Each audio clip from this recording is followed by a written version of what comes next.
नमस्कार। अगले हफ्ते की तैयारी में आपका स्वागत है। आपके साथ मैं हूं मानसी दवे और अगले आधे घंटे में हम आपको बताएंगे कि बाजार में ड्यूरिंग द एंटायर वीक किस तरह के सिनेरियोज पैन आउट होते हुए देखने को मिले, कौन से इंपॉर्टेंट इवेंट्स रहे, इवेंट्स का असर कैसा रहा, और साथ ही हमारे साथ फंडामेंटल और टेक्निकल गेस्ट भी होंगे जिनसे बातचीत करेंगे और आपकी अगले हफ्ते की तैयारी पूरी करवाएंगे।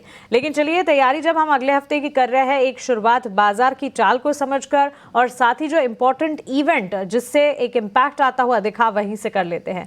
आरबीआई की क्रेडिट पॉलिसी इंपॉर्टेंट इवेंट, और उसके ठीक बाद हमने देखा during the entire session clearly बाजार में एक रेंज में कामकाज देखने को मिला। इस रेंज को एक ब्रीदर के तौर पर भी ले सकते हैं क्योंकि बाजार 5 दिनों की मजबूती के बाद एक रेंज में आज फंसता हुआ 24,700 के लेवल्स कल हमने देखे, और ध्यान रखिए 21 अक्टूबर के बाद पहली बार 24,700 पर क्लोजिंग हमने देखी। उसके बाद आज वापस से 24,700 के नीचे बाजार में क्लोजिंग। लेकिन आरबीआई के ब्याज दरों की अगर बात करें, क्रेडिट पॉलिसी की अगर बात करें, आरबीआई ने ब्याज दरों में कोई बदलाव नहीं किए, लेकिन जिस तरह से एक्सपेक्टेड था सीआरआर को घटाकर 50 बेसिस पॉइंट्स घटा दिया, 4.50 से 4% कर दिया। इसके अलावा जब सीआरआर को घटाने की बात, ये एंटिसिपेशन भी था सिस्टम में लिक्विडिटी जो है वो बढ़ती हुई नजर आएगी, जो कि एक पॉजिटिव है बैंक्स एंड फाइनेंशियल्स के लिए। इस पर एक इम्पैक्ट आता हुआ देखने को मिलेगा। लेकिन जिस तरह से सिनेरियोज पैन आउट होते हुए देखे, आरबीआई गवर्नर शक्तिकांता दास की जो कमेंट्री थी, उस कमेंट्री में इन्फ्लेशन, ग्रोथ ट्रैजेक्टरी, स्टेबिलिटी को लेकर सारी की सारी बातचीत विस्तार से होती हुई देखने को मिली, और क्लियरली बाजार जो है इसे डाइजेस्ट करने की कोशिश ही कर रहा था ड्यूरिंग द एंटायर सेशन। आपके टीवी स्क्रीन पर आप क्रेडिट पॉलिसी से जुड़े सारे के सारे इंपॉर्टेंट टेकअवेज देख रहे हैं। लेकिन पूरे के पूरे हफ्ते के मार्केट के ट्रेंड को अगर देखें, अच्छा ट्रेंड था, मजबूती भरा ट्रेंड देखने को मिला। बैंक्स फाइनेंशियल्स की तरफ से मजबूती दिखी, pharma space, automobile space, IT sector, ये सारे के सारे सेक्टर्स अच्छा एक्शन दिखा रहे थे। और लास्ट ट्रेडिंग सेशन में तो एफएमसीजी ने भी इसमें एंट्री कर ली थी ड्यूरिंग द एंटायर सेशन या ड्यूरिंग द एंटायर वीक, जहां कंजम्पशन स्टोरी थोड़ी सी सुस्त नजर आ रही थी। फ्राइडे सेशन में हमने देखा कि निफ्टी एफएमसीजी स्पेस भी अच्छा खासा एक्शन दिखा रहा था। इस लिस्ट में ऑटो भी जुड़ गया और मेटल्स में भी अच्छी खासी एक्शन के साथ कामकाज देखने को मिला। लेकिन क्लियरली फ्राइडे सेशन में एक इवेंट को डाइजेस्ट करना था, बाजार ने डाइजेस्ट भी किया और काफी रैशनल मैच्योर मूव कह सकते हैं during the entire session. Closing भले ही हमने ऑलमोस्ट 100 पॉइंट्स की बिकवाली के साथ की, चाहे बैंक निफ्टी हो या निफ्टी और लाल निशान के साथ क्लोज हुए, लेकिन एडवांस डिक्लाइन रेशियोज जो है वो भी बिल्कुल बटे बटे नजर आए। चलिए हम आगे बढ़ते हैं, हमारे एक्सपर्ट्स को जोड़ लेते हैं और उनसे करवाते हैं आपकी अगले हफ्ते की तैयारी। हमारे साथ फंडामेंटल एनालिस्ट गौरांग शाह जुड़ गए हैं और लक्ष्मीकांत जी भी हमारे साथ जुड़े हैं, और उन दोनों का स्वागत करते हैं। लक्ष्मीकांत जी, लक्ष्मीकांत शुक्ला जी हमारे साथ, और गौरांग शाह, आप दोनों का स्वागत है 18 हाउस स्वदेश पर। शुक्रिया फ्राइडे सेशन में हमें साथ देने के लिए, अपना समय हमें देने के लिए। गौरांग से सबसे पहले तो आरबीआई की क्रेडिट पॉलिसी ही फंडामेंटल नजरिया आप है हमारे साथ, और कैसे हम आपसे ना जाने। देखिए, लिक्विडिटी के लिहाज से तो कंसर्न्स थे, और कंसर्न सीआरआर को जिस तरह से देखा है, सीआरआर में जो कटौती हुई है उसके बाद कितने छटते हुए नजर आएंगे। सिस्टम में लिक्विडिटी इन्फ्यूज तो हो जाएगी, लेकिन ओवरऑल इम्पैक्ट बाजार पर कैसे देख रहे हैं आप? बहुत बहुत धन्यवाद मानसी, आपका इस मंच पर आमंत्रित करने के लिए। सभी को प्रणाम और शुभ दिन हमारे तरफ से। तो देखिए, आरबीआई की क्रेडिट पॉलिसी को लेकर के मानसी जो भी प्रतिक्रिया बाजार को देनी थी, वो जो घोषणा 10 बजे के आसपास गवर्नर दास साहब ने की, उसके बाद बाजार ने पचा लिया था। 1 घंटा 1.5 घंटे में मेरे ख्याल से थोड़ी बहुत आपको असर दिखी। थोड़ा बहुत अनिश्चित वातावरण था, टिप्पणियों को लेकर के, अर्थव्यवस्था को लेकर के, विकास दर को लेकर के, महंगाई दर को लेकर के, और जिस प्रकार से नकदी की कमी थी, वो वहां पर थोड़ी बहुत राहत सीआरआर में जो कटौती की है उसके माध्यम से होगा। करीबन 1,12,000 करोड़ के आसपास मेरे ख्याल से जो नकदी है वो सिस्टम में आना शुरू हो जाएगी। और फिर आपने देखा ऑटो सेक्टर में अच्छा रुझान था, consumer durable white good appliances company में अच्छा रुझान था। तो टिप्पणियां जो करी थी, मेरे ख्याल से ऐसा कोई भी बात दास साहब ने नहीं रखी है सामने जिससे हमें चिंता का कारण हो। और जो भी आंकड़ा विकास दर को लेकर के आया या फिर महंगाई दर को लेकर आया, वहां पर इन्होंने ये कहा है कि आने वाले महीनों में थोड़ी बहुत स्थिरता आपको आती हुई दिखेगी, और फिर अगर सब कुछ ठीक ठाक होता है तो अगले साल जनवरी फरवरी मार्च के आसपास ब्याज दरों में कटौती की उम्मीद हम रख सकते हैं। लेकिन ये पूरा डेटा डिपेंडेंट होगा मानसी। और बाजार की जब तक की चाल है, आपने सही बताया, 4-5 दिन से हम लगातार ऊपर जा रहे थे। थोड़ा बहुत नीचे आना जरूरी और लाजमी भी था, और थोड़ी बहुत झलक मुनाफा वसूली की आज जब बाजार बंद हुआ तब हमें आती हुई दिखी। हमें लग रहा है कि अगले हफ्ते में शायद अगर हम 24,700 के पार टिक जाते हैं तो थोड़ा बहुत ऊपर का तरफ का दायरा और बढ़ सकता है। बिल्कुल, thanks for that Gaurang sir. Clearly undertone जो है हमने देखा नई सीरीज की शुरुआत के बाद पॉजिटिव, अब भी इसे पॉजिटिव ही मानकर चल सकते हैं, लेकिन 24,700 के लेवल पर नजर रहेगी और वहां से आगे तेजी की पूरी गुंजाइश है। लक्ष्मीकांत जी, गुड आफ्टरनून। आप कैसे बाजार को रीड कर रहे थे आज ड्यूरिंग दी सेशन? आज की वॉलेटाइल ट्रेंड को आप कैसे देख रहे थे, और साथ ही आगे के लिए अगले हफ्ते की तैयारी आप क्या करवाएंगे हमारे व्यूअर्स की? नमस्कार मानसी जी। सबसे पहले तो मैं निफ्टी के बारे में बात करना चाहूँगा। निफ्टी का जो वीकली चार्ट्स है वो काफ़ी पॉजिटिव नज़र आ रहा है। हालांकि कल एक डोजी पैटर्न का फॉर्मेशन हुआ था जिसे हम हाई वेव कैंडलस्टिक पैटर्न्स कहते हैं, क्योंकि हमने अच्छी खासी वोलेटिलिटी देखी थी दोनों की तरफ।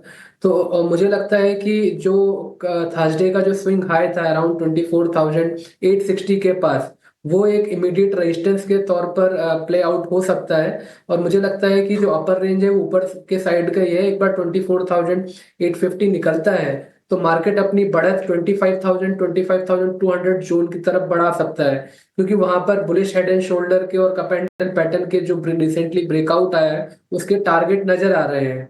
और ये जो व्यू है वो जब तक हम बनाए रख सकते हैं जब तक निफ्टी 24,280 के ऊपर सस्टेन करता है। और यही पिछले हमारे थर्सडे के स्विंग के लो के आसपास ही वहीं से हमें एक टर्न अराउंड देखने को मिला था।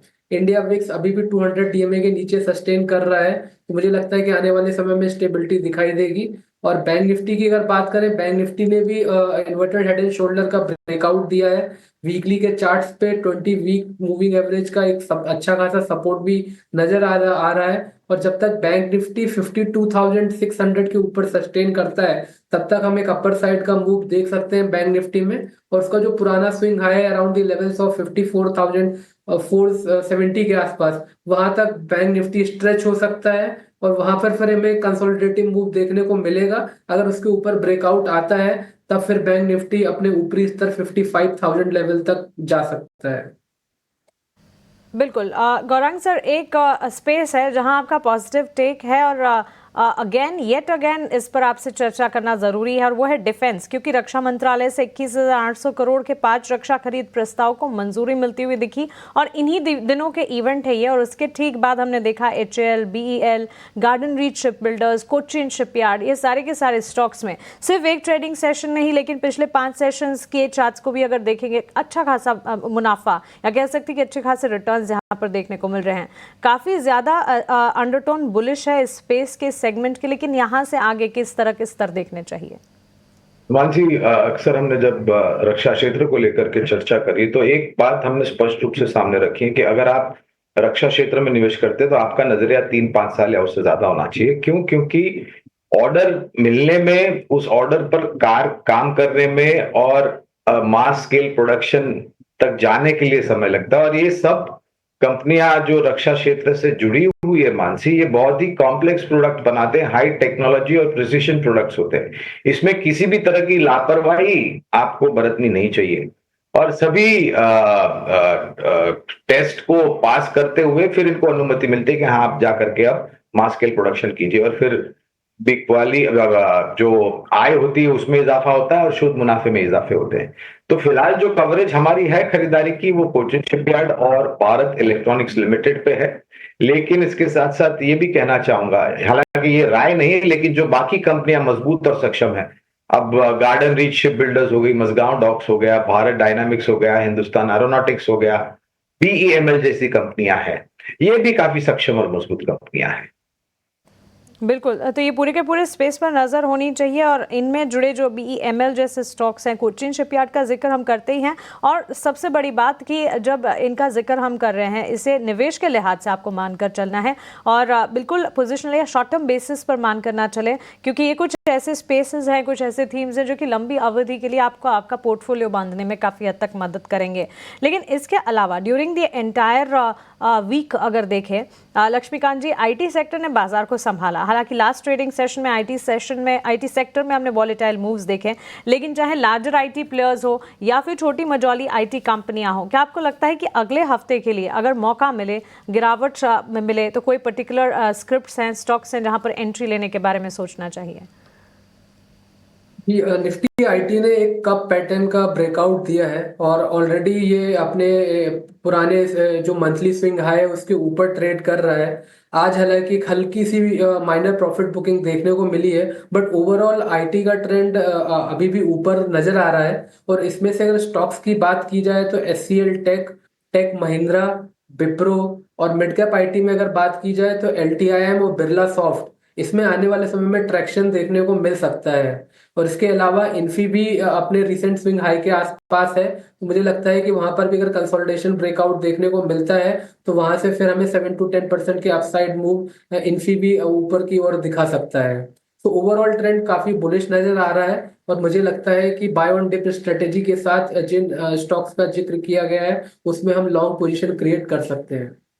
एब्सोल्युटली। तो चलिए, लॉन्ग पोजीशंस क्रिएट करने के मौके जरूर बनते हुए दिखेंगे और clearly pharma, health care, diagnostic की ही तरह आईटीबीएस डिफेंसिव बाजार को लगातार संभालने का काम करता है। Gaurang sir, in fact market ancillaries या एक्सचेंज एंसिलरीज की बात करें, बड़ा ही इंटरेस्टिंग रहा ये हफ्ता। और इनफैक्ट कल के सेशन, थर्सडे सेशन यानी एक्सपायरी के सेशन की बात करें, वहीं से हम देख रहे थे एक्सपायरी का दिन भी कुछ ऐसा था कि बाजार जो है बेहद ज़्यादा वॉलेटाइल हो रहे थे। 12 बजे के बाद एक अलग ही वॉलेटाइल मूव, 12 बजे से पहले एक अलग ही वॉलेटाइल मूव। ऐसे में बीएसई लिमिटेड, एमसीएक्स, सीडीएसएल, ये सारे के सारे स्टॉक्स जो है अच्छी खासी मजबूती पर ट्रेड कर रहे थे। इस पर अगर आप कोई राय दे पाए।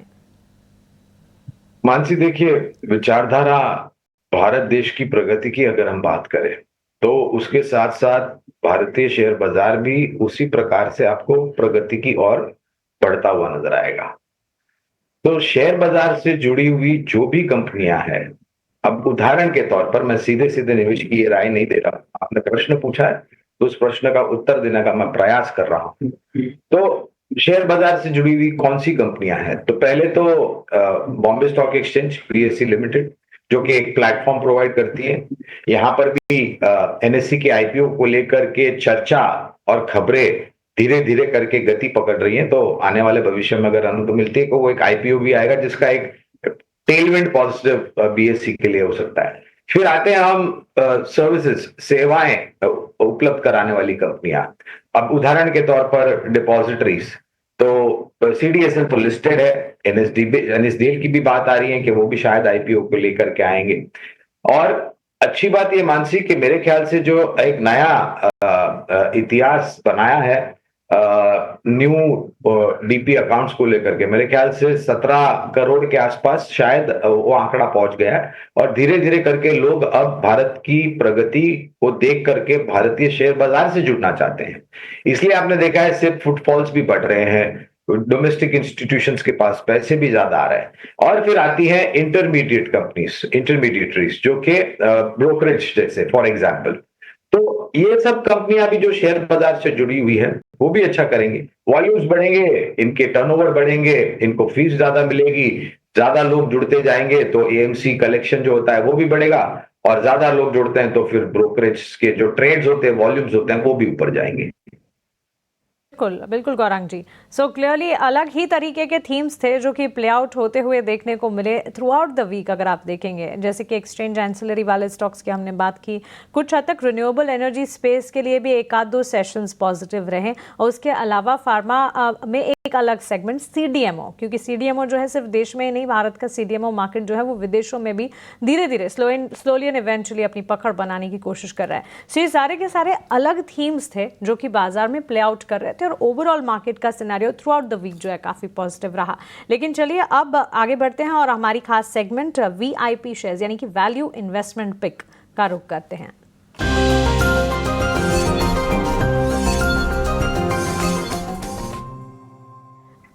लक्ष्मीकांत जी, शुरुआत आपसे करना चाहेंगे, बताएं वीआईपी शेयर्स कैटेगरी में आज कौन सा शेयर लेकर आए हैं आप?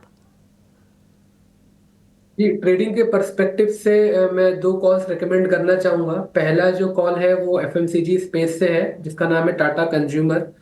कई दिनों से स्टॉक डाउनवर्ड ट्रेंड को फॉलो कर रहा था, बट अभी अगर हम बात करें पिछले 2 से 3 हफ्तों में, यहाँ पर एक बॉटम आउट होता हुआ नजर आ रहा है ये स्टॉक वीकली के चार्ट्स पर। और 2 हफ्ते पहले यहाँ पर एक हैमर कैंडल का फॉर्मेशन हुआ था, और वहां से फिर एक पुल बैक मूव आता हुआ दिखाई दे रहा है। और करंटली इसने अपने 100 वीक मूविंग एवरेज को रिक्लेम किया है। डेली के चार्ट्स पर एक छोटा सा कप हैंडल पैटर्न बनता हुआ नजर आ रहा है। तो मुझे लगता है कि एक पुल बैक मूव हम के लिए प्ले कर सकते हैं टाटा कंज्यूमर को। इसको हमें बाय करना है around the levels of 970 to 975। और इसमें जो हमारा टारगेट रहेगा वो रहेगा 1025 का, और हमें स्टॉप लॉस मेंटेन करना है 950 के। दूसरा रिकमेंडेशन मेरा रहेगा मारुति का। यहाँ पर भी हमें एक बॉटमिंग आउट फॉर्मेशन दिखाई दे रहा है डेली के चार्ट्स पर। और इवन हम अगर वीकली चार्ट्स पे भी नजर डालते हैं तो वहां पर भी एक कंसोलिडेशन ब्रेकआउट आता हुआ दिखाई दिया है रिसेंटली। तो मुझे लगता है कि मारुति में भी एक कप एंड हैंडल पैटर्न का पुल बैक मूव आ सकता है आने वाले समय में। इसको हमें करंट लेवल्स पे हम बाय कर सकते हैं। इसमें जो हमें स्टॉप लॉस मेंटेन रखना है वो रखना है 10,770 का। और जो एक्सपेक्टेड टारगेट आते हुए दिखाई दे रहे हैं वो आ रहे हैं 12,350 के। कंजम्पशन स्पेस, एफएमसीजी से जुड़े स्टॉक और साथ ही ऑटोमोबाइल स्पेस पर लक्ष्मीकांत जी का भरोसा वीआईपी कैटेगरी में। गौरांग जी, आपकी तरफ से वीआईपी स्टॉक्स कौन से होंगे? तो मानसी, हमने प्रयास किया, वित्तीय क्षेत्र पर ज्यादा जोर दिया है, और आज जो 2 शेयर का हमने चयन किया है वो वित्तीय क्षेत्र से ही जुड़ा हुआ है। तो पहली है सरकारी बैंक, बैंक ऑफ बड़ौदा। ये बुनियादी तर्क के आधार पर हम राय दे रहे हैं, इसलिए अनिवार्य होगा कि आपके पास समय सीमा लंबी अवधि की हो। 300 रुपए के लक्ष्यांक बैंक ऑफ बड़ौदा पर निर्धारित किए हैं, और अगर नतीजे अच्छे आएंगे मानसी, तो इस लक्ष्यांक को भी हम ऊपर की तरफ लेके जाएंगे। दूसरी कंपनी है चोलामंडलम इन्वेस्टमेंट एंड फाइनेंस। एक डाइवर्सिफाइड कंपनी है मानसी, चौतरफा इनका कारोबार है, अलग अलग प्रोडक्ट्स और सर्विसेज ये उपलब्ध कराते हैं। ऋण की मांग निरंतर ऊपर जा रही है, और आने वाले समय में, जैसे कार्यक्रम की शुरुआत में हम चर्चा कर रहे थे, ब्याज दरों में कटौती होती है तो बैंक्स और एनबीएफसी के लिए अच्छी बात होगी। चोलामंडलम इन्वेस्टमेंट एंड फाइनेंस जो है, वहां पर हमारा जो लक्ष्यांक है वो करीबन 1500 के आसपास का है। बिल्कुल, तो 2 स्टॉक्स, बैंक्स, फाइनेंशियल्स पर भरोसा गौरांग जी का।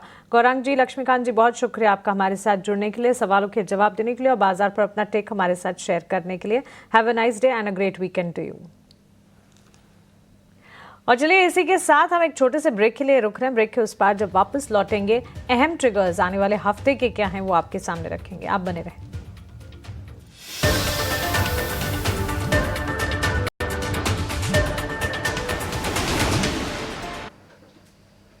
अगले हफ्ते की तैयारी जब हम आपकी करवा रहे हैं तो फिर अगले हफ्ते के इंपॉर्टेंट इवेंट्स कौन से हैं ये भी आपको जानना चाहिए। सिर्फ डोमेस्टिक मार्केट में ही नहीं, विदेशी बाजार से भी जो इंपॉर्टेंट ट्रिगर्स हैं जो आपके लिए जानना ज़रूरी है, वो सब एक एक करके आपके सामने रखते हैं। 9 दिसंबर के दिन यूएस होलसेल इन्वेंट्री के आंकड़े आने वाले हैं, तो इस पर फोकस कीजिए। ग्लोबल इवेंट होगा ये।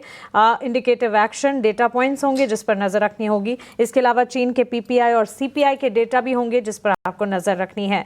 इसी दिन वोडाफोन आइडिया और मेट्रोपोलिस हेल्थ केयर जो है वो प्रेफरेंशियल इशू पर विचार करने जा रहा है, तो इसके बाद किस तरह के रिएक्शंस देखने को मिल रहे हैं इस पर नजर रहेगी। ये सारे के सारे जो इवेंट्स इनफैक्ट है 9 दिसंबर यानी कि सोमवार के दिन के लिए हैं। 10 दिसंबर मंगलवार के दिन चीन का ट्रेड डेटा आएगा। आईजीएल जो है यानी कि Indraprastha gas limited board bonus share पर विचार करेगी, तो बोनस इशू पर विचार होता हुआ दिखेगा बोर्ड की बैठक में। आरबीआई गवर्नर शक्तिकांत दास के कार्यकाल का आखिरी दिन भी है ये 10 दिसंबर। इसके बाद क्या आरबीआई गवर्नर शक्तिकांत दास ही रहेंगे या नहीं, इस पर भी कोई ना कोई खबर आती हुई देखने को मिलेगी।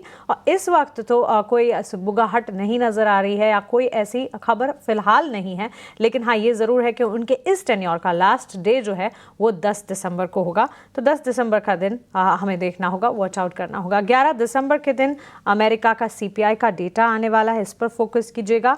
आईपीओज खुलेंगे, Vishal mega mart, Sai life sciences और साथ साथ ही मोबिक्विक के। सो आईपीओ की कह सकते हैं कि फहरिस्त में भी कुछ और नए नाम हैं जो कि ऐड होते हुए देखने को मिलेंगे। 12 दिसंबर के दिन कुछ ग्लोबल इवेंट्स है। यूएस के बेरोजगारी और पीपीआई के आंकड़े गुरुवार के दिन जो कि आते हैं। यूके का जीडीपी का डेटा, यूरोप में ब्याज दरों का फैसला और घरेलू सीपीआई इंडस्ट्रियल प्रोडक्शन के डेटा पर भी आपको नजर रखनी होगी। और अंत में 13 दिसंबर की अगर बात करें, घरेलू WPI होलसेल प्राइस इंडेक्स के डेटा, यूके इंडस्ट्रियल प्रोडक्शन के आंकड़े, यूरोप इंडस्ट्रियल प्रोडक्शन के आंकड़े और 3 और आईपीओज जो हैं वो बंद होते हुए दिखेंगे। जो आईपीओज खुले थे वो बंद होते हुए देखने को मिलेंगे। 11 दिसंबर को जो 3 आईपीओ खुले थे, विशाल मेगामार्ट, साई लाइफ साइंसेज और मोबिक्विक, वो क्लोज हो जाएंगे 13 दिसंबर को। तो ये सारे के सारे इंपॉर्टेंट इवेंट्स हैं पूरे के पूरे हफ्ते।